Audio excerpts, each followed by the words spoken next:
किसी का वाणी से भी किसी को कष्ट ना देना, वो पूज्य महाराज श्री से सीखा। वाणी से, व्यवहार से, दृष्टि से। अरे हमारे जैन महापुरुष अभी, क्योंकि हमारी दीक्षा क्योंकि ये वस्त्र वाली परंपरा में हो गई, हम लेकिन लगभग 8-10 घंटा हम जब अकेले में होते हैं तो हम भी दिगंबरी होते हैं। अर्थात हमारी दीक्षा वस्त्रों के साथ हो गई। ये भगवा वाली और लंगोटी वाली दीक्षा है।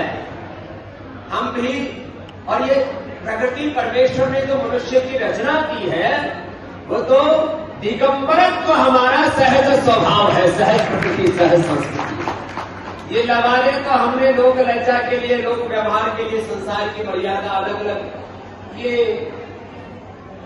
संस्कृति और सभ्यताएं समय समय पर अलग अलग परिवेश में ढलती रहती है, लेकिन सनातन सत्य तो दिगंबरत्व ही है, ये भी है।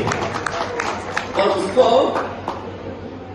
पूज्य बड़े महाराज जी, और ये ईश्वरीय कोई विधान है, कोई प्रारब्ध है, और कोई इस युग का एक बहुत बड़ा कल्याण का हेतु है कि जिस परिवार में जन्म हुआ पूरा का पूरा परिवार तपस्या में ढल जाए, ये भी भगवान का योग है।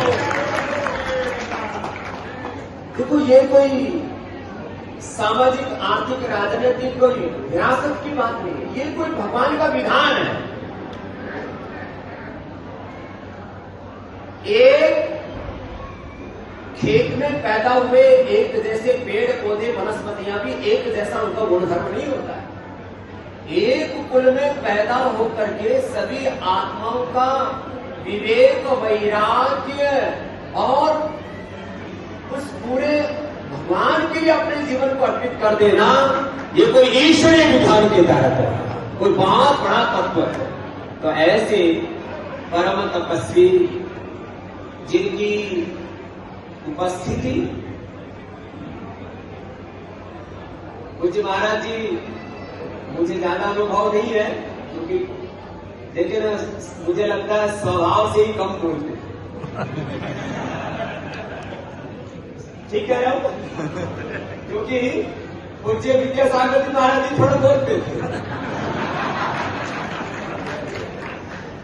मैंने पूज्य महाराज जी को क्योंकि ज्यादा सुना नहीं है, लेकिन वो जो एक व्यक्तित्व होता है ना, हमको भी 50 साल का अनुभव है, तो पूज्य महाराज श्री का व्यक्तित्व ऐसा है, बिना बोले महाराज जी सब कुछ बोलते, इनकी उपस्थिति ही बोलती है।